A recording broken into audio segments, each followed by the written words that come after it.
नमस्कार दोस्तों, आप सभी का स्वागत है आपके अपने YouTube चैनल शांति निकेतन में।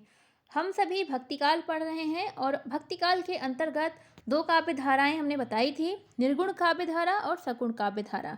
तो निर्गुण काव्य धारा के अंतर्गत जो हमारा दो दो महत्वपूर्ण काव्य धाराएं थी, संत काव्य धारा और सूफी काव्य धारा, इन दोनों पर चर्चा हो चुकी है। अगर आपने वो वीडियोज़ नहीं देखे हैं तो आप हमारी चैनल में जाके वहाँ से वो वीडियो देख सकते हैं। इसके अलावा हिंदी कहानी, हिंदी उपन्यास, हिंदी नाटक, हिंदी निबंध और हिंदी आलोचना इत्यादि विधाओं से संबंधित अगर आपको वीडियो चाहिए और अगर आप पढ़ना चाहते हैं तो वो भी हमारे चैनल पर उपलब्ध है, आप वहाँ से देख सकते हैं। ये सारे वीडियोज़ जो हैं टीजीटी पीजीटी के एग्ज़ाम के लिए बहुत ज़्यादा महत्वपूर्ण है। इसके अलावा जीआईसी, नेट इत्यादि एग्ज़ाम्स के लिए भी महत्वपूर्ण है। इसके साथ साथ जो हम भक्ति काव्य धारा पढ़ा रहे हैं वो ग्रेजुएशन और पोस्ट ग्रेजुएशन जिनका हिंदी सब्जेक्ट से है उनके लिए भी ये वीडियो महत्वपूर्ण हो जाता है। तो आप सभी से उम्मीद है आप सभी को शायद वीडियो अच्छा लगे, तो कमेंट करके ज़रूर बताएं कि आपको हमारा वीडियो कैसा लग रहा है। फिलहाल आज हम पढ़ेंगे सगुण भक्ति काव्य धारा। सगुण भक्ति काव्य धारा को थोड़ा सा समझेंगे, थोड़ा सा पंचदेवोपासना पे बात करेंगे, उसके उपरांत सगुण भक्ति पर बात करेंगे। फिर हमारा महत्वपूर्ण टॉपिक आएगा राम भक्ति धारा। राम भक्ति धारा में हम राम शब्द की उत्पत्ति कहाँ से हुई, राम भक्ति धारा के महत्वपूर्ण कवि कौन हैं, कवियों की महत्वपूर्ण रचनाएं कौन सी हैं, सारा सीरियल वाइज, क्रम वाइज, जैसा कि जितने भी एग्ज़ाम में पूछा जाता है गहराई से गहराई तक के सारे प्रश्न आपको यहाँ पे मिल जाएंगे। तो फिलहाल हम अपना वीडियो स्टार्ट करते हैं। चलिए क्लास शुरू करते हैं। तो सगुण भक्ति धारा हम पढ़ेंगे। सगुण भक्ति का संबंध अगर हम देखें, सगुण भक्ति का संबंध किस धर्म से बताया जाता है, तो वो बताया जाता है किस धर्म से, तो वो बताया जाता है हमारा वैष्णव धर्म से। किस धर्म से बताया जाता है? वैष्णव धर्म से। जिसकी उत्पत्ति कहाँ से मानी जाती है, जिसकी उत्पत्ति कहाँ से मानी जाती है, तो इसकी उत्पत्ति जो है वो मानी जाती है वैदिक से। वैदिक से इसकी उत्पत्ति मानी जाती है। अगर हम बात करें हिंदी साहित्य में जिस वैष्णव धर्म की भक्ति की जाती है उसके अंतर्गत किसको केंद्र में रखा गया है, तो उसके अंतर्गत जो केंद्र में रखा गया है वो विष्णु को रखा गया है, विष्णु भगवान को रखा गया है, राम जी को रखा गया है और किसे रखा गया है? कृष्ण जी को। तो जो वैष्णव धर्म में भक्ति की जाती है उसमें किसे रखा गया है केंद्र में? केंद्र में कौन है हमारे? केंद्र में है हमारे विष्णु, राम और कृष्ण। इन्हीं से ही संबंधित वैष्णव धर्म में जो भक्ति की गई उसी का ही वर्णन हमारे सगुण भक्ति धारा में है। सगुण भक्ति धारा में इन्हीं तीनों भगवानों से संबंधित हमें साहित्य मिलते हैं और जो महत्वपूर्ण कवि मिलते हैं, उनकी रचनाएं मिलती हैं। तो फिलहाल अभी हमने बात कर ली किसके बारे में? सगुण भक्ति धारा के बारे में। एक और महत्वपूर्ण बात है, सगुण भक्ति धारा को दो भागों में बांटा गया है। हमने देखा कि विष्णु, राम और कृष्ण, विष्णु जी के ही अवतार हैं राम और कृष्ण, विष्णु जी के ही तो अवतार हैं राम और कृष्ण। तो इन्हीं राम और कृष्ण पर दो धाराएं बट गई सगुण भक्ति धारा में। एक धारा हो गई राम भक्ति धारा और दूसरी धारा हो गई कृष्ण भक्ति धारा। तो इन्हीं दोनों धाराओं पर चर्चा होगी, लेकिन आज जो ये वीडियो है वो है राम भक्ति धारा पे।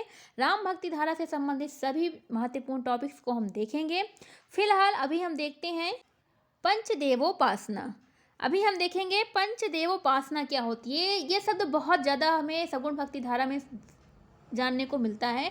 तो सबसे प्रथम जो महत्वपूर्ण बात है, ये बहुत ज़्यादा पूछा भी गया है एग्जाम में। सर्वप्रथम विद्यापति ने, किसने? विद्यापति ने। सर्वप्रथम किसने? सर्वप्रथम विद्यापति ने, सर्वप्रथम विद्यापति ने अपनी पदावली में पंचदेवोपासना का वर्णन किया था। किसमें किया था? अपनी पदावली में। अपनी पदावली इनकी रचना है। तो इन्हें मैथिल कोकिल भी कहा जाता है। ये आदिकाल के कवि हैं। तो फिलहाल अभी हम देखते हैं पंचदेवोपासना पर बात कर रहे हैं। तो इन्होंने ही सर्वप्रथम ये पूछा जाता है एग्जाम में, सर्वप्रथम पंचदेवोपासना का जो वर्णन किया था विद्यापति ने किया था। कहाँ किया था? अपनी पदावली में किया था। अगर अब बात की जाए पंचदेवोपासना है क्या, तो ये है पार्ट 1। देखिए पंचदेवोपासना यही 5 देवों की उपासना, शैव, शाक्त, गाणपत्य, सौर और स्मार्त, यही है पंचदेवोपासना। तो शैव में अगर हम देखें तो शैव के विभाजन हो जाते हैं आगे चल के। इसमें कश्मीरी शैव हैं, शैव नहीं, कश्मीरी शैव हैं। ये शैव धर्म किससे संबंधित है? शिव जी से। यहाँ पे किसकी पूजा होती है? शिव जी की। यहाँ पे किसकी पूजा होती है? यहाँ पे शिव जी की पूजा होती है शैव धर्म में।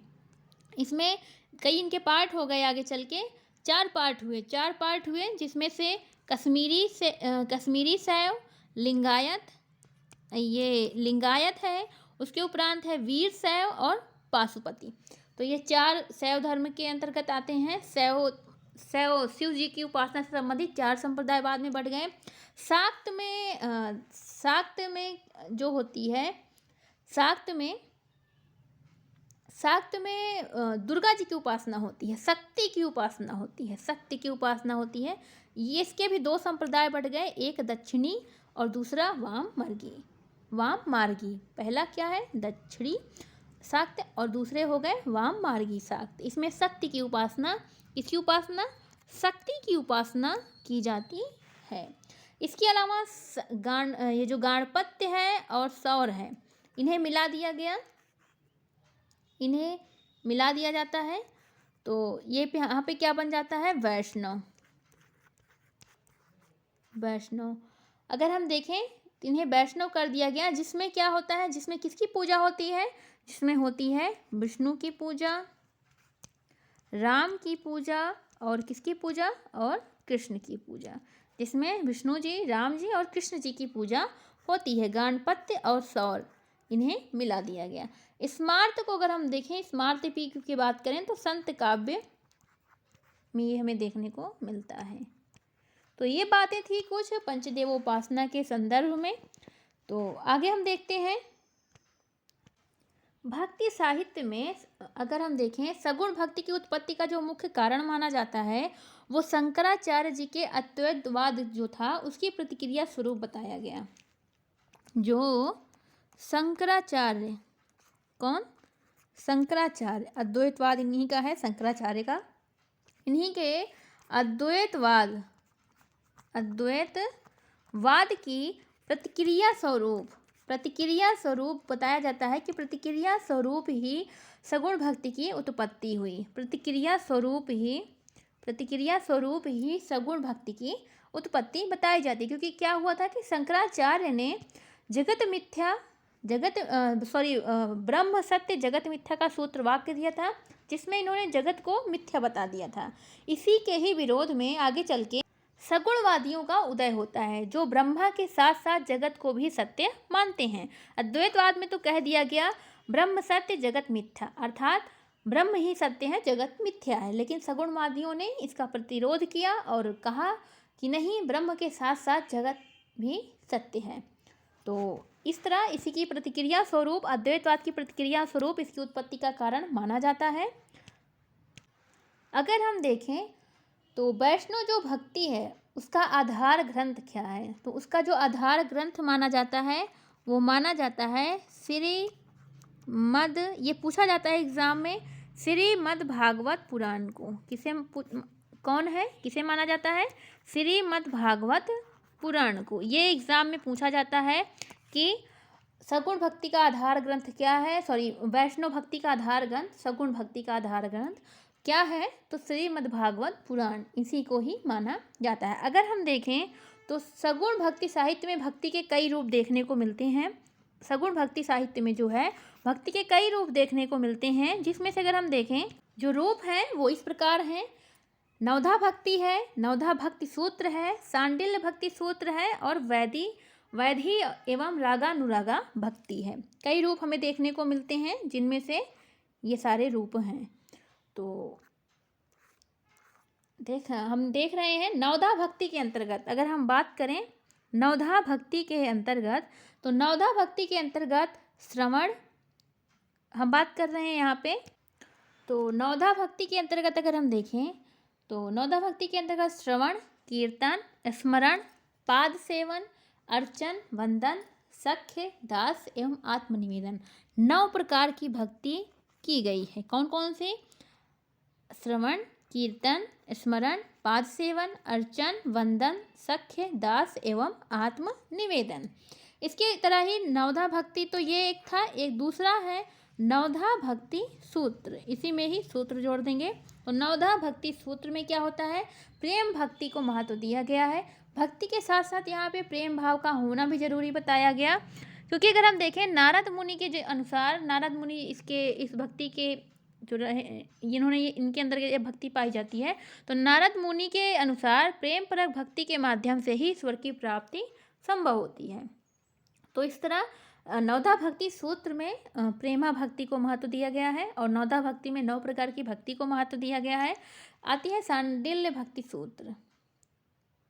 सांडिल्य भक्ति सूत्र में भक्ति के द्वार सभी के लिए खुले बताए गए हैं। सांडिल्य भक्ति सूत्र में भक्ति के द्वार सभी के लिए खुले बताए गए हैं। एक नारद भक्ति सूत्र जो थी, सॉरी ये नवधा नहीं, नारद भक्ति सूत्र, यहाँ पे कौन सी थी, नारद भक्ति सूत्र। तो नारद भक्ति सूत्र जो थी, जो हमने बताया कि इसमें प्रेमा भक्ति को नारद जी ने महत्वपूर्ण बताया है। इसमें भक्ति के 11 रूप देखने को मिलते हैं। कितने रूप? 11 रूप देखने को मिलते हैं। ये एग्जाम में पूछता है कि नारद भक्ति सूत्र में भक्ति के कितने रूप देखने को मिलते हैं। तो 11 रूप देखने को मिलते हैं। नवधा भक्ति में 9 रूप देखने को मिलते हैं। 11 रूप कौन कौन से हैं? महात्म्य शक्ति, रूपा शक्ति, पूजा शक्ति, स्मरण, सख्य आसक्ति, दास्य आसक्ति, कांता आसक्ति, वात्सल्य आसक्ति, आत्मनिवेदन आसक्ति, तन्मयता आसक्ति तथा परम विरह आसक्ति। तो इस तरह ये 11 नारद भक्ति सूत्र के भक्ति के रूप हैं। और सांडिल्य को हमने बता ही दिया, इसमें भक्ति के द्वार सभी के लिए खुले बताए गए हैं।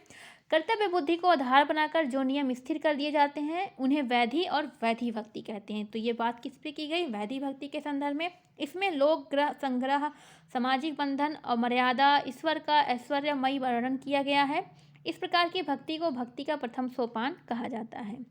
इसी तरह अगर हम देखें रागानुराग भक्ति, तो स्वाभाविक रूप से जो बुद्धि उत्तेजित होती है उसे रागानुराग भक्ति कहते हैं। इसमें ईश्वर की भक्ति एकांत भाव से की जाती है। इसे भक्ति का अंतिम सोपान कहा जाता है।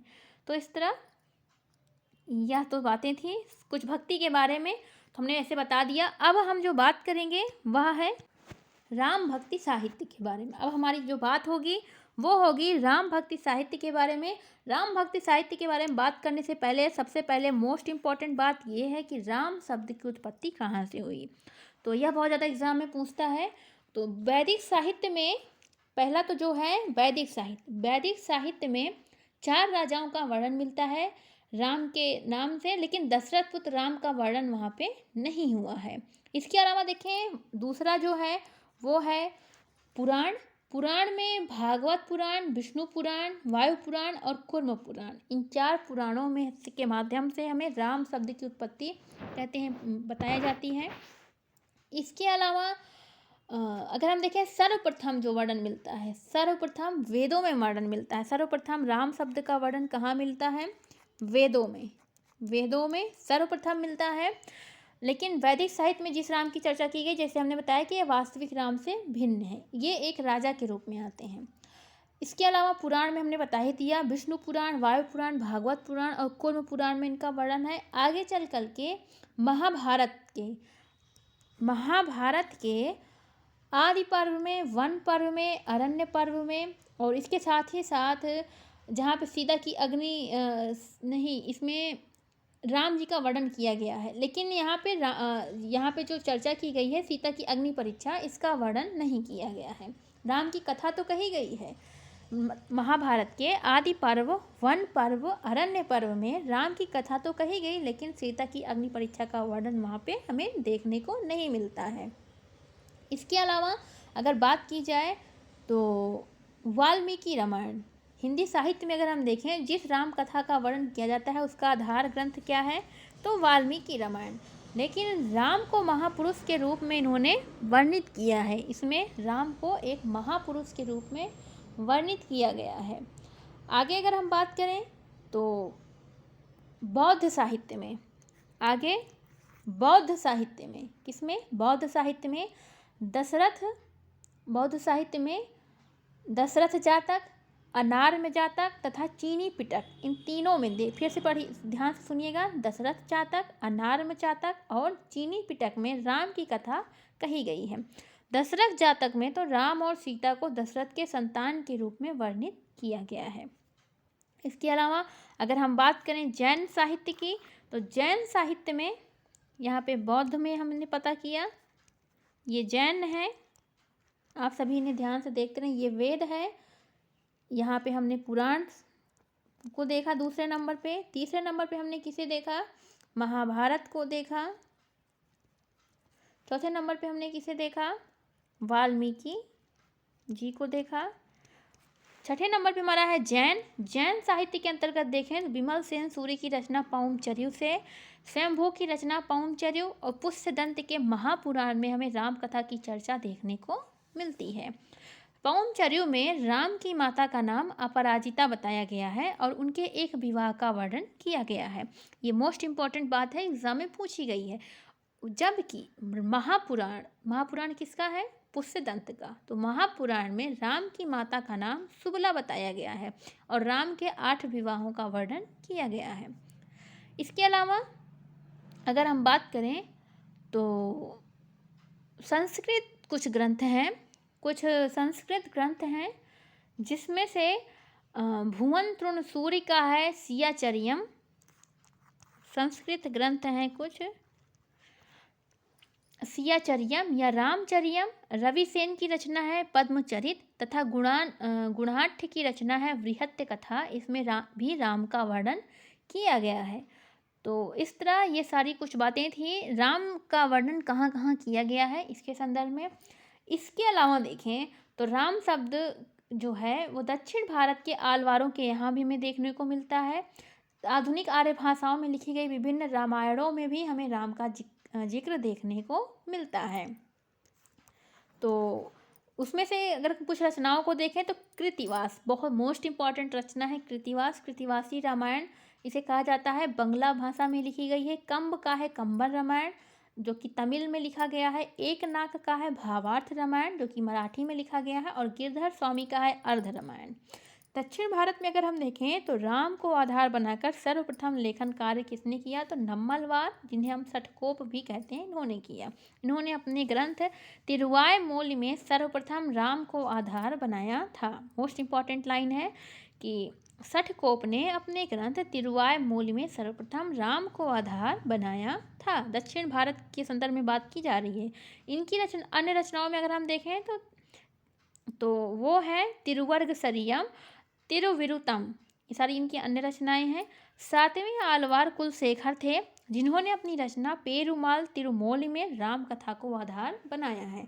किसमें कौन सी रचना है? पेरुमाल तिरुमोली में कुलशेखर ने राम को आधार बनाया है। ये 7वें आलवार संत थे।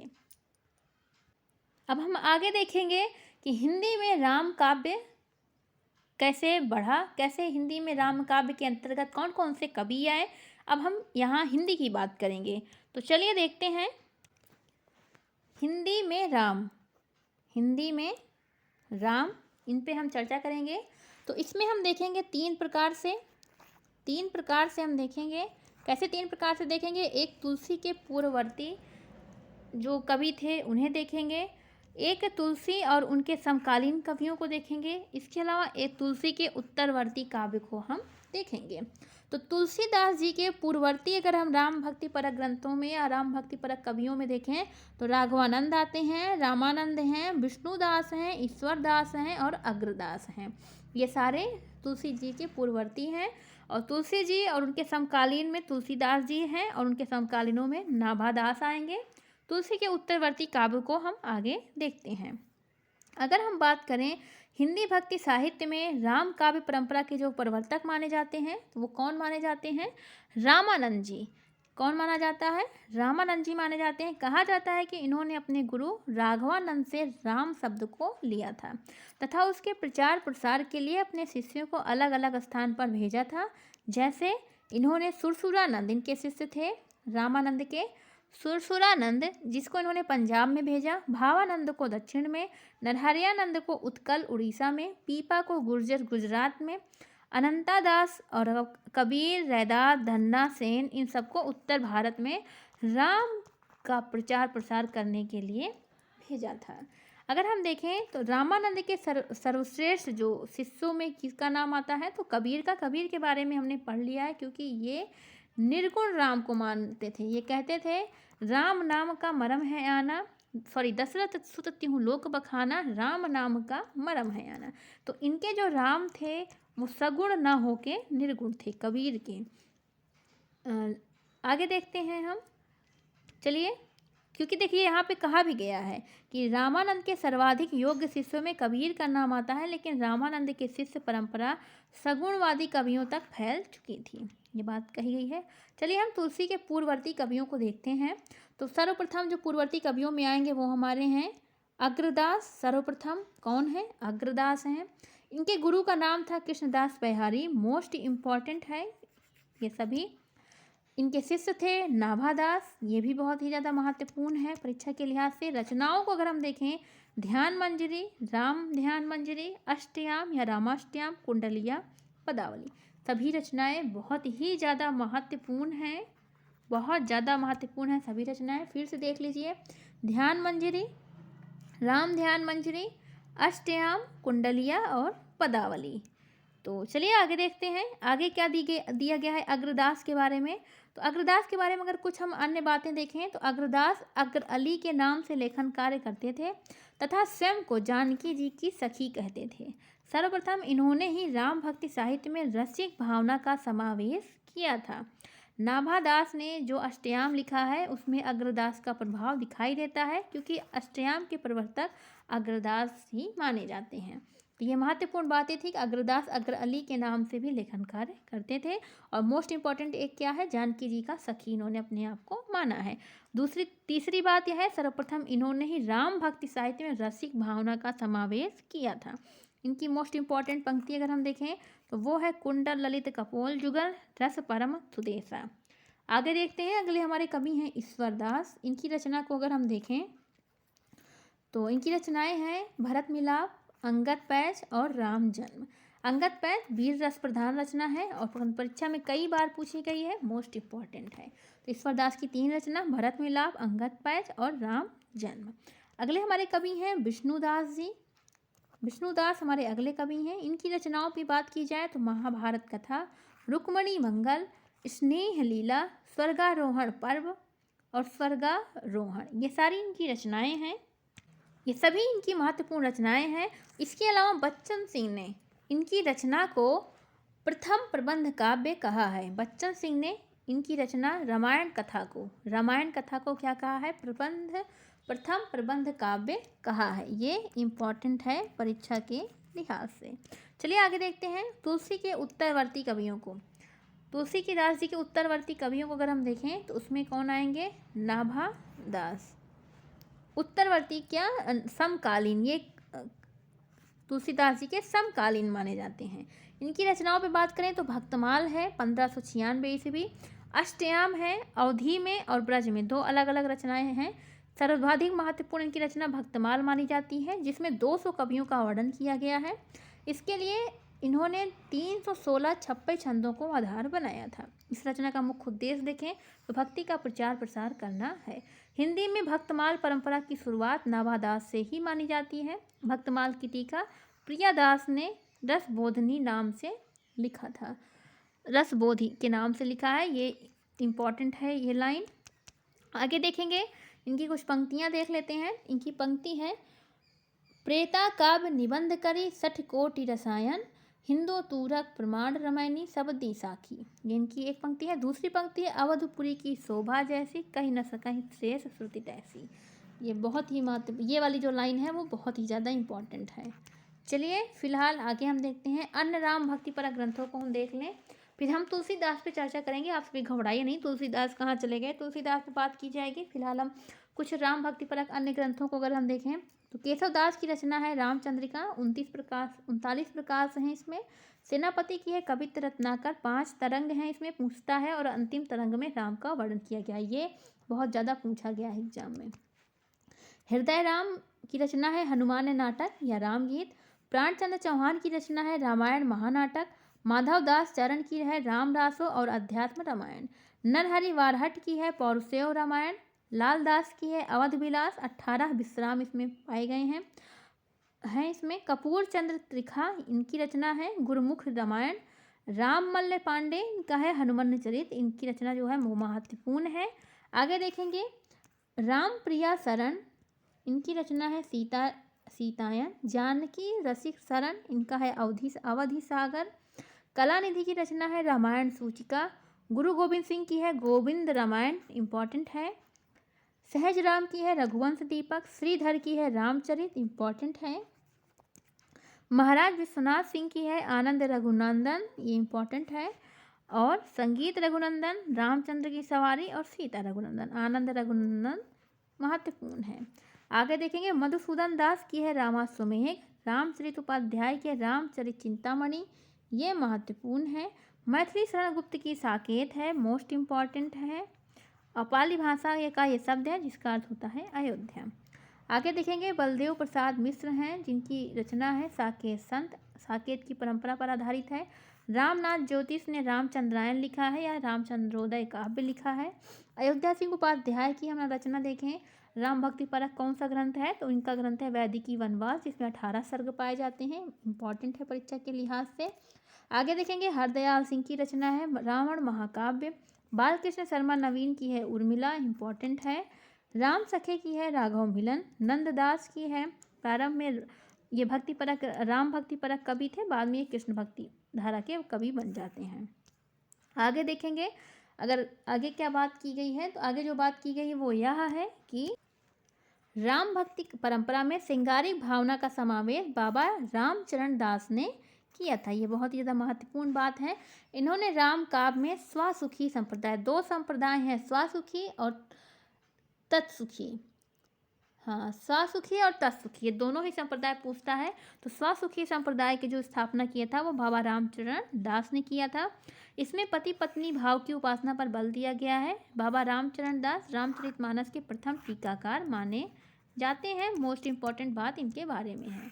आगे देखेंगे हैं जीवाराम, जिन्होंने राम भक्ति शाखा में तत्सुखी शाखा की स्थापना की, जिसमें सखी भाव को महत्व दिया जाता है। सखी भाव का प्रचार प्रसार जीवाराम के शिष्य युगलान्य शरण ने किया था। तत्सुखी संप्रदाय में सीता और राम को युगल सरकार के नाम से संबोधित किया जाता है। ये सारी पंक्तियां जो हैं बहुत ही ज़्यादा महत्वपूर्ण है परीक्षा के लिहाज से, इन्हें आप नोट डाउन कर लें, जो भी जैसे भी देख लें सुन लें समझ लें, बट ये इंपॉर्टेंट है, इतना आप जानते रहें। आगे हमारे मोस्ट इम्पॉर्टेंट हैं तुलसीदास जी, इन्हीं के बारे में चर्चा होगी। इनके बारे में कितने इतिहासकारों ने क्या बातें कही हैं, इनकी सारी रचनाओं पर, रचनाओं की एक एक रचनाओं को गहनता से हम देखेंगे कि एक भी प्रश्न इनसे संबंधित छूटने न पाए। तो फिलहाल अभी हम देखते हैं तुलसीदास को। इनके जन्म को देखें तो 1532 ईस्वी बांदा के राजापुर गाँव में हुआ था। मृत्यु 1623 80 घाट। गोत्र है पराशर। पिता आत्माराम दुबे हैं। माता का नाम हुंसी है और पत्नी का नाम है रत्नावली। कहा जाता है कि रत्नावली की ही वजह से तुलसी को वैराग्य उत्पन्न हुआ और रामचरितमानस लिखने की प्रेरणा भी इनको यहीं से मिली है। आगे कहें तो बताया जा रहा है कि तुलसीदास जी का जो जन्म हुआ वो मूल नक्षत्र में हुआ था, जिसकी वजह से पिता के द्वारा हेय दृष्टि से इनको देखा गया, लेकिन स्वीकार करने में असमर्थता इनके पिताजी ने जाहिर कर दी और जन्म के ही समय इनकी माता की मृत्यु हो गई, जिसकी वजह से मुनिया नाम की दासी ने इनका पालन पोषण किया। कहते हैं कि तुलसीदास के 5 वर्ष की अवस्था में ही मुनिया की भी मृत्यु हो गई, जिसकी वजह से तुलसीदास इधर उधर भटकने लगे और भीख मांग के अपना शायद जीवन यापन ये करने लगे थे। उसके बाद कुछ समय ये जाके चित्रकूट में रहने लगे, जहाँ इनकी मुलाकात किससे हुई, नरहरि आनंद से हुई। यही आगे चल के इनके गुरु बने। कुछ समय पश्चात नरहरियानंद तुलसीदास जी को लेकर काशी गए और जहाँ पे इनकी भेंट शेख सनातन गोस्वामी से होती है। किससे होती है इनकी भेंट? शेख सनातन गोस्वामी से हुई, जो इनके शिक्षा गुरु कहलाए। नरहरियानंद तुलसीदास जी के दीक्षा गुरु हैं और शेख सनातन तुलसीदास जी के शिक्षा गुरु हैं। तो ये आप ध्यान में रखें, नरहरियानंद दीक्षा गुरु हैं, शेख सनातन स्वामी शिक्षा गुरु हैं। आगे देखेंगे तो काशी में 15 साल ये रहे, संस्कृत व्याकरण वेद का अध्ययन किया। उसके पश्चात ये वापस वापस अपने गांव राजापुर आकर रहने लगे। वापस अपने गांव कहाँ आके? राजापुर आके रहने लगे। लेकिन इस समय तक इनके परिवार के सारे सदस्य मर चुके थे और इनका घर भी नष्ट हो गया था। पुनः चित्रकूट में गए, रहने लगे, लेखन कार्य की शुरुआत की। ये सब इम्पोर्टेंट नहीं है, बट फिलहाल आप सभी देख लें तुलसीदास जी के बारे में शुरू से सारी बातें। बचपन का नाम राम बोला था। इनके जन्म स्थान के बारे में विद्वानों में मतभेद है। कुछ लोग सोरो मानते हैं और कुछ लोग राजापुर बताते हैं। सोरो मानने वाले जो हैं उस पंक्ति को आधार बनाते हैं कि मैं पुनि निज गुरु सन सुनी, कथा सुसूकर खेत। जो सोरो इनका जन्म स्थान मानते हैं इतिहासकार, वो इस पंक्ति को आधार मानते हैं। इस पंक्ति में जिस सूकर क्षेत्र का वर्णन किया गया है वह एटा जिले के अंतर्गत आता है। इसे तुलसीदास जी का जन्म स्थान मानने वाले सोरो जो मानते हैं वो इतिहासकार हैं। ये सारे इतिहासकार तुलसीदास जी का जन्म स्थान सोरो मानते हैं। कौन कौन? लाला सीताराम, हजारी प्रसाद द्विवेदी, राम नरेश त्रिपाठी, रामदत्त भारद्वाज, गणपति चंद्र गुप्त, ये सभी सोरो मानते हैं। और कौन कौन राजापुर मानता है? तो राजापुर मानने वाले हैं हमारे बेनी माधव दास, रघुवर दास, शिव सिंह सेंगर, राम गुलाम द्विवेदी और रामचंद्र शुक्ल जी। मोस्ट इम्पॉर्टेंट तो यही है। ये सारे लोग क्या मानते हैं? तुलसीदास का जन्म स्थान राजापुर। ये दोनों ही महत्वपूर्ण हैं, आप इन्हें ध्यान में रखें। आगे हम देखते हैं अयोध्या कांड। अयोध्या कांड में आने वाले तापस प्रसंग के अयोध्या कांड के अंतर्गत आने वाले तापस प्रसंग के आधार पर राजापुर को इनके जन्म स्थान को आधार बनाया गया है। तापस प्रसंग के आधार पर, ठीक है। तो ये सब बातें आप क्लियर कर लीजिए। तुलसीदास जी के जीवन के बारे में जानकारी जो है वो हमें निम्न ग्रंथों के माध्यम से मिलती है। कभी कभी पूछता है एग्जाम में, तो यहाँ इसीलिए हमने इन्हें बता दिया है। आप इसे थोड़ा सा देख लीजिएगा, नहीं तो चलिए देख लेते हैं ग्रंथ कौन कौन से हैं। गोकुलनाथ का है 252 वैष्णव की वार्ता, रघुवर दास का है तुलसी चरित, बेनी माधव का है मूल गोसाई चरित, नामादास का भक्तमाल है, तुलसी का कवितावली और विनय पत्रिका। इसमें भी हमें तुलसी के जीवन से संबंधित जानकारियाँ मिलती हैं खुद इनके दो ग्रंथों में, शिव सिंह शंकर का शिव सिंह सरोज और मिश्र बंधु विनोद से। तुलसीदास जी ने, ये लाइन बहुत ज़्यादा महत्वपूर्ण है। क्या है लाइन? कि तुलसीदास ने अपने उपेक्षित जीवन के बारे में किस में लिखा है? तो उन्होंने कवितावली में लिखा है कि बारे रे ललात बिल लात दार द्वार दीन मांग, और एक पंक्ति और है, मांग के खइबो मसीत के सोइबो, लेबो को एक न देबो को दो। ये कवितावली में देखने को मिलती है। इन्होंने अपने उपेक्षित जीवन को यहाँ पे दिखाया है। तुलसीदास अपनी पत्नी पर अत्यधिक आसक्त थे, जिसकी वजह से रत्नावली ने फटकार लगाई और कहा, लाज नावत आपको दौरव आहूं साथ, धिक धिक ऐसे प्रेम को कहाँ कहो मैं नाथ। तो ये लाइन इन्होंने बोली और कहा कि अस्थि चर्ममय देह ममता में ऐसी प्रीति। वो बोलती है कि आप मेरी देह से इतनी जो प्रीति लगाएं, अगर ईश्वर से लगाएं तो आपका तो कल्याण हो जाए। तो तुलसीदास को ये बात बहुत बुरी लग जाती है और वो लास्ट में जा करके अपना जो ये आज तुलसीदास बन पाए वो अपनी पत्नी की ही वजह से, अगर सार रूप में हम कहें तो ये बात होगी। आगे हम देखें, तुलसीदास की 12 रचनाएं प्रमाणिक मानी जाती हैं, जिनमें 2 वर्गों में विभाजित किया गया है, जिसमें 5 बड़े ग्रंथ हैं और 7 छोटे ग्रंथ हैं। भाषा के दृष्टिकोण से देखें तो इनकी रचनाओं को ब्रज और अवधी 2 वर्गों में विभाजित किया जा सकता है। भक्ति काल के एकमात्र ये ऐसे कवि हैं जिन्होंने एक समान अधिकार से दोनों ही भाषाओं पर लेखन कार्य किया है। मोस्ट इम्पॉर्टेंट इनकी रचना है रामचरितमानस। रामचरितमानस पर चर्चा की जाएगी विस्तार से। रामचरितमानस के बारे में तुलसीदास जी कहते हैं, संवत 1631 करहु कथा हरिपद धीरशीसा, अर्थात रामचरितमानस लिखने की जो शुरुआत है वो 1574 ईस्वी में हुई थी। इस रचना को लिखने में तुलसीदास जी को 2 वर्ष 7 माह का समय लगा था, शुक्ल जी के अनुसार मानते हैं ये, जबकि अन्य इतिहासकार मानते हैं कि इसको लिखने में 2 वर्ष 7 माह 26 दिन लगे थे। शुक्ल जी कहते हैं 26 दिन नहीं लगे थे, 2 वर्ष 7 माह लगे थे। फिलहाल आगे देखते हैं, ये महत्वपूर्ण नहीं है। रामचरितमानस में कुल कितने कांड हैं? 7 कांड हैं, जिन्हें 7 सोपानों की संज्ञा दी गई है। स्टार्टिंग से देखेंगे, क्रम वाइज दिया है। बालकांड, अयोध्या कांड, अरण्य कांड, किष्किंधा कांड, सुंदर कांड, लंका कांड, उत्तर कांड। सबसे बड़ा मोस्ट इंपॉर्टेंट पूछा जाता है अयोध्या कांड, और सबसे छोटा कौन है? किष्किंधा कांड। सभी लाइनें बहुत ही ज़्यादा महत्वपूर्ण हैं। इसमें से किष्किंधा कांड की जो रचना हुई वो काशी में हुई। अयोध्या कांड को हृदय स्थल या दर्पण कांड भी कहा जाता है। चित्रकूट सभा को, जो चित्रकूट में सभा हुई थी, उसे शुक्ल जी ने एक आध्यात्मिक घटना बताया जिसमें तुलसीदास जी ने वेद नीति, लोक नीति, राजनीति का समन्वय किया हुआ है। अन्य एक महत्वपूर्ण बात है कि इस ग्रंथ की शैली पर पद्मावत की शैली का प्रभाव पड़ा है, लेकिन जहाँ पद्मावत में 7 चौपाई के बाद एक दोहे का क्रम है, वहीं रामचरितमानस में जो है वो 8 चौपाई के बाद एक दोहे का क्रम रखा गया है। ये सारी बातें मोस्ट इम्पॉर्टेंट थी। आगे देखते हैं हम। आगे अगर हम देखें तो दोहा छंद के अलावा कौन कौन से छंद हैं, तो दोहा छंद तो है ही है, उसके अलावा हमें सोरठा, बरवे, छप्पर छंदों का भी प्रयोग देखने को मिलता है। कहा जाता है कि रामचरितमानस लिखने का मुख्य प्रयोजन स्वांत सुखाव की भावना थी, लेकिन लोकहित तथा लोक मंगल को भी इसका प्रयोजन बताया गया है। तुलसीदास ने इस ग्रंथ की रचना मानस सरोवर के रूपक के रूप में की है, जिसमें 4 वक्ता 4 श्रोता युग्म है, जिसे 4 घाट कहा जाता है। ये बहुत ही ज़्यादा महत्वपूर्ण बात है और ये कई बार इसका क्रम पूछता है एग्जाम में, मोस्ट इम्पॉर्टेंट है, आप इन्हें ध्यान में रखें।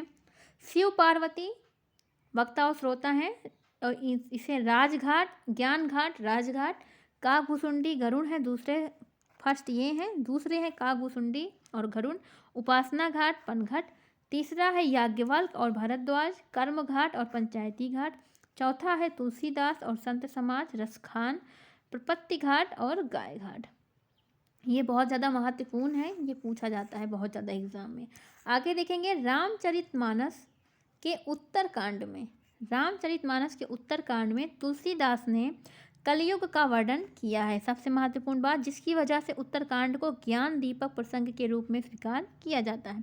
इसमें ज्ञान और भक्ति की चर्चा की गई है। सीता की वंदना माँ, कन्या तथा प्रिया के रूप में की गई। कहा जाता है कि अयोध्याकांड में कोई भी संवाद नहीं है। मोस्ट इंपॉर्टेंट पंक्तियाँ पूछी गई है कि कौन से कांड में एक भी संवाद नहीं है, तो अयोध्याकांड में। संपूर्ण रामचरितमानस में राम और सीता के मध्य संवाद नहीं दिखाया गया कहीं पर भी। रामचरितमानस की शुरुआत शिव वंदना से होती है। इसका अंगिरन शांत है। अन्य रसों में वीर, रौद्र, श्रृंगार आदि देखने को मिलते हैं। रामचरितमानस की सर्वप्रथम टीका बाबा रामचरण दास ने लिखी थी। आगे हम देखें अगर तो सुंदर कांड के जो नायक माने जाते हैं वो हनुमान जी। रामचरित की मानस की जो भाषा है वो है अवधी बैसवाड़ी। तो जितनी भी महत्वपूर्ण बातें रामचरितमानस के संदर्भ में थी वो सारी हमने बता दी हैं आपको। आगे देखेंगे अगली हमारी रचना है विनय पत्रिका। विनय पत्रिका के बारे में बात की जाएगी। रामचरितमानस के बाद तुलसीदास जी की विनय पत्रिका सर्वश्रेष्ठ रचना मानी जाती है।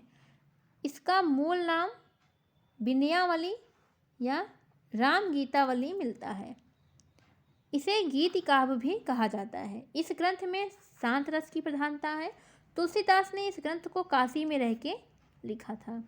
इसमें 279 पद हैं, जिसमें दास्य भाव की भक्ति की प्रधानता है। मूल रूप से ब्रजभाषा का प्रयोग किया गया है, जबकि कहीं कहीं भोजपुरी के शब्दों को भी देखने को हमें मिल जाता है। इसके अलावा बात करें तो विनय पत्रिका में केवल 2 ही पात्र हैं। 2 पात्र हैं, कौन? तुलसीदास और राम। अर्थात इस ग्रंथ में जो है पात्रों की परिकल्पना नहीं की गई है। इस ग्रंथ में पात्रों की परिकल्पना नहीं की गई है। तुलसीदास ने इस ग्रंथ में को अर्जी आत्मनिवेदन के रूप में लिखा था, क्योंकि तुलसीदास कलयुग से त्रस्त थे। शुक्ल जी ने इनके बारे में कहा है कि भक्ति रस का पूर्ण परिपाक जैसा विनय पत्रिका में देखा जाता है, वैसा अन्यत्र दुर्लभ है। ये मोस्ट इम्पॉर्टेंट लाइन है, आप सभी से ध्यान में रखें। आगे देखते हैं विनय पत्रिका की चर्चित पंक्ति क्या है जो इन्होंने मीराबाई के लिए लिखी थी। तो वो है, जाके प्रिय न राम पदेहि सो नर तजहि कोटि बैरी सम यद्यपि परम सने। ये इन्होंने मीराबाई के बारे में लिखा था। आगे चलिए, अगली रचना है इनकी कवितावली। कवितावली के संदर्भ में देखते हैं। तो कवितावली के संदर्भ में अगर बात की जाए तो ये ब्रज भाषा में लिखा गया गीति काव्य है, जिसमें 183 पदों के माध्यम से कवित, सवैया, छप्पय छंदों का प्रयोग किया गया है। इसमें कुल 7 कांड हैं। इस ग्रंथ की शुरुआत वात्सल्य रस से होती है। इसमें किसी रस की प्रधानता नहीं है। मोस्ट इम्पॉर्टेंट बात, मुख्य रूप से इस ग्रंथ में कलयुग का वर्णन है और बनारस की महामारी का वर्णन किया गया है, जो इसके उत्तरकांड में मुख्य रूप से देखने को मिलता है। तुलसीदास ने अपने उपेक्षित जीवन का वर्णन भी कवितावली में किया हुआ है। भूख, महामारी, सामाजिक विसंगति, समाज में एक दूसरे के प्रति हेय दृष्टि आदि बिंदुओं पर भी विचार प्रस्तुत किए गए हैं इस ग्रंथ के माध्यम से तुलसीदास जी द्वारा। आगे देखेंगे गीतावली पर बात करते हैं। तो गीतावली जो है वो ब्रज भाषा में लिखा गया तुलसीदास जी का गीति काव्य है, जिसमें वात्सल्य और भक्ति रस की प्रधानता है। टोटल इसमें 338 पद और 7 कांड हैं, जिसमें कवित्त और सवैया छंद का प्रयोग किया गया है। इस ग्रंथ की मुख्य विशेषता देखें तो इसे लीला विषयक पदों का वर्णन इसमें किया गया है। इस ग्रंथ की शुरुआत राम के राज्याभिषेक से होती है। आगे देखें दोहावली पे बात की जाए तो दोहावली में 573 पद हैं, जो मुक्तक काव्य के रूप में लिखा गया है। इसे नीतिपरक काव्य ग्रंथ भी कहा जाता है। इस ग्रंथ का मुख्य अलंकार जो है वो है रूपक। रूपकों में अगर देखें तो सांग रूपक। कहा जाता है कि यह कोई मौलिक ग्रंथ नहीं है, जबकि विभिन्न ग्रंथों से लिए गए दोहों का समुच्चय मात्र है। जैसे रामचरितमानस से इसमें 85 दोहे लिए गए हैं, तुलसी सतसई से इसमें 131 दोहे लिए गए हैं, 35 दोहे रामाज्ञा प्रश्नावली से लिए गए हैं और 2 दोहे वैराग्य संदीपनी से लिए गए हैं। अगर हम दोहावली की भाषा की बात करें तो दोहावली की भाषा है ब्रज। आगे बात करते हैं कृष्ण गीतावली के संदर्भ में। कृष्ण गीतावली 61 छंदों में लिखा गया गीति काव्य है। इसकी भाषा ब्रज है। इस ग्रंथ की मुख्य विशेषता भ्रमर गीत का वर्णन है। आगे देखेंगे बरवे रामायण है। बरवे रामायण में टोटल 7 कांड हैं, 69 पद हैं। इसकी भाषा है अवधी और शैली देखें तो यह मुक्तक काव्य है। तुलसीदास ने इस ग्रंथ की रचना कबीर के बरवे नायिका भेद के अनुकरण पर लिखा था। किसको? बरवे रामायण को। आगे देखेंगे हमारी रचना है पार्वती मंगल, जिसमें 164 छंद हैं। काव्य रूप अगर देखें तो यह प्रबंध काव्य है। भाषा अवधी है। इसमें हरिगीतिका तथा सोहर छंदों का प्रयोग किया गया है। इस ग्रंथ का मुख्य आधार कालिदास की मुख्य रचना कुमार संभवम को माना जाता है। इसमें शिव और पार्वती के विवाह का भी वर्णन किया गया है।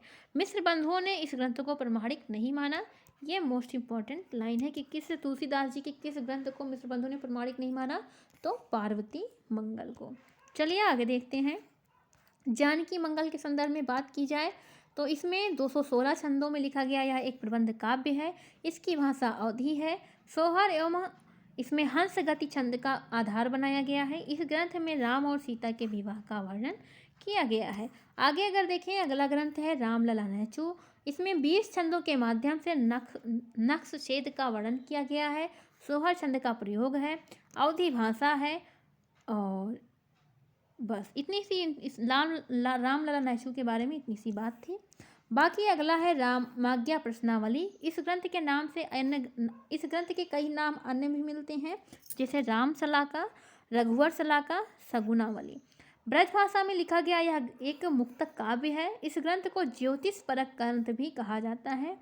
टोटल 7 कांड हैं। कहा जाता है कि तुलसीदास ने इस ग्रंथ की रचना गंगानाथ ज्योतिषी के अनुकरण पर किया था। चलिए आगे देखते हैं। अगली रचना है हनुमान बाहुक। इस ग्रंथ को तुलसीदास की अंतिम रचना माना जाता है। मोस्ट इम्पॉर्टेंट बात है। और अगर हम देखें तो अधिकांश इतिहासकारों ने कवितावली को ही तुलसीदास की अंतिम रचना माना है, लेकिन इन्होंने हनुमान बाहुक को कवितावली में ही समाहित बताया। कई इतिहासकारों ने क्या किया कि कवितावली को ही इनकी अंतिम रचना बताया है और हनुमान बाहुक को उसी में कहा ये संकलित है, तो ये इनकी अंतिम रचना मानी जाती है। अगर कवितावली और हनुमान बाहुक दिया है तो हम कवितावली लगाएंगे, और अगर कवितावली नहीं है तो हनुमान बाहुक। आगे देखेंगे। आगे कुछ बातें हैं जो शुक्ल जी ने कही हैं तुलसीदास के संदर्भ में। तो शुक्ल जी जो हैं वो रामचरितमानस को लोक मंगल की साधना अवस्था का काव्य ग्रंथ, विद्रोहों का सामंजस्य प्रधान काव्य ग्रंथ बताते हैं, और अपना साधारणीकरण का सिद्धांत भी रामचरितमानस को आधार बनाकर इन्होंने स्थापित किया है।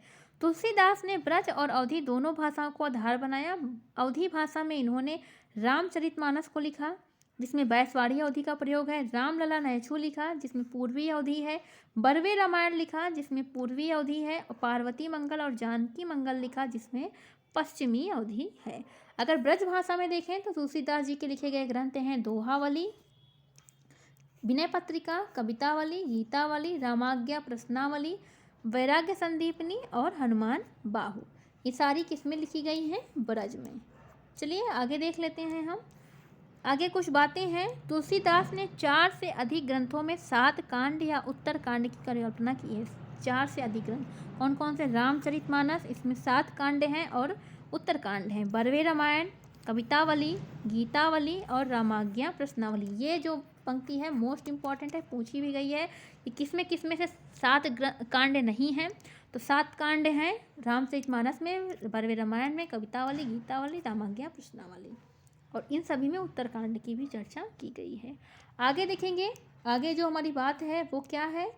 तो आगे है, तुलसीदास जी के ग्रंथों को मिर्ज़ापुर निवासी श्री राम गुलाम द्विवेदी ने 2 वर्गों में रखा। एक बड़े ग्रंथ है और दूसरा छोटे वर्ग के ग्रंथ।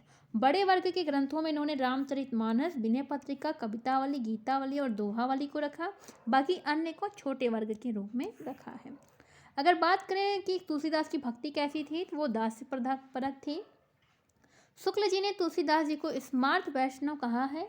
तुलसीदास जी के 5 ग्रंथों को पंचरत्न की उपाधि दी गई है, जिसमें से है संदीप वैराग्य संदीपनी, रामलला नैचू, बरवे रामायण, पार्वती मंगल और जानकी मंगल। आगे बात करें तो कृष्ण दत्त मिश्र हैं, जिन्होंने तुलसी की रचनाओं को अष्टांग योग कहा है। मोस्ट इम्पॉर्टेंट बात है। तुलसीदास जी के संबंध में विभिन्न मत हैं, जो विभिन्न इतिहासकारों ने तुलसी के संदर्भ में कहे हैं। तो विश्वनाथ त्रिपाठी हैं सर्वप्रथम, इन्होंने वर्णानुप्रास का कवि कहा है तुलसीदास जी को। दूसरे हैं लला भगवान दीन और बच्चन सिंह, इन्होंने इन्हें रूपकों का बादशाह कहा है। शुक्ल जी इन्हें अनुप्रास का बादशाह कहते हैं। उदयभान उन्हें उपेक्षा का बादशाह कहते हैं, बादशाह कहते हैं। विश्वनाथ प्रसाद मिश्र संवादों का संविधान निर्माता कहते हैं। हजारी प्रसाद द्विवेदी ने इनके संदर्भ में कहा है, तुलसी का संपूर्ण काव्य समन्वय की विराट चेष्टा है। मोस्ट इम्पॉर्टेंट लाइन है। भिखारी दास इनके संदर्भ में कहते हैं, तुलसी गंग दों भय शुभ कविन के सरदार। हरिऔध जी कहते हैं, कविता करके तुलसी न लसे, कविता पा लसी तुलसी काव्य कला। तो ये इनकी पंक्ति है। आगे देखते हैं तो रहीम दास जी हैं, जो कहते हैं, गोद लिए हुलसी फिरे सो सुत तुलसी होए। इससे हमें तुलसीदास जी की माता का नाम पता चलता है रहीमदास जी की इस पंक्ति से। अगले हैं जॉर्ज ग्रियर्सन, ये कहते हैं, बुद्धदेव के बाद भारतवर्ष के सबसे बड़े लोकनायक तुलसीदास जी थे। मोस्ट इम्पॉर्टेंट पंक्ति है, कई बार पूछी गई है परीक्षा में। स्मिथ तुलसीदास को मुगल काल के सबसे महान कवि मानते हैं। नाभादास ने कलिकाल का वाल्मीकि कहा है।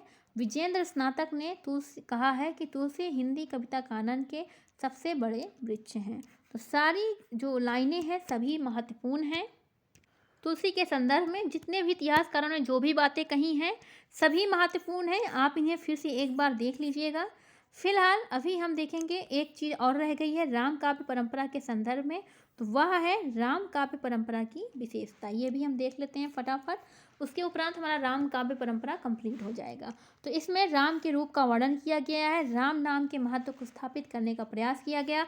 समन्वयवादी काव्य धारा हमें देखने को मिलती ही है। लोक संग्रह एवं लोक मंगलवाद की भावना हमें देखने को मिलती है। विभिन्न प्रकार के पात्रों का चरित्रण है। विभिन्न प्रकार की काव्य शैलियों का प्रयोग है, लेकिन प्रधानता प्रबंध काव्य की रही है। भाषा के रूप में हम देखते हैं अवधि व्रत साथ साथ चलती हैं, लेकिन प्रधानता रही है अवधि की। विभिन्न प्रकार के रसों का भी वर्णन है, लेकिन शांत और भक्ति रस प्रधान रस के रूप में रहे हैं। अलंकारों की विविधता हमें यहाँ देखने को मिलती है। विभिन्न प्रकार के छंदों का भी प्रयोग देखने को मिल जाता है। सगुण भक्ति को महत्व दिया गया है, गुरु के महत्व को स्थापित किया गया है। तो यह तो था हमारा राम भक्ति काव्य धारा समाप्त हुआ। अगली जो हमारी वीडियो होगी वो होगी कृष्ण भक्ति काव्य धारा के संदर्भ में। इसके उपरांत हमारा भक्ति काल कंप्लीट हो जाएगा और भक्ति काल के संबंधित जितने भी प्रैक्टिस सेट हैं हम सभी लेकर आएंगे। सभी प्रश्नों को सॉल्व कराएंगे जो अभी तक एग्जाम में पूछे गए हैं भक्ति काल के संदर्भ में। सारी परीक्षाओं में जितनी परीक्षाएं हिंदी से संबंधित होती हैं सभी परीक्षाओं में जो जो प्रश्न पूछे गए हैं उन्हें यहाँ पे एक संकलन उस वीडियो के माध्यम से आपको देखने को मिलेगा। फिलहाल आज सिर्फ इतना ही। मिलते हैं एक नए वीडियो के साथ, तब तक के लिए धन्यवाद।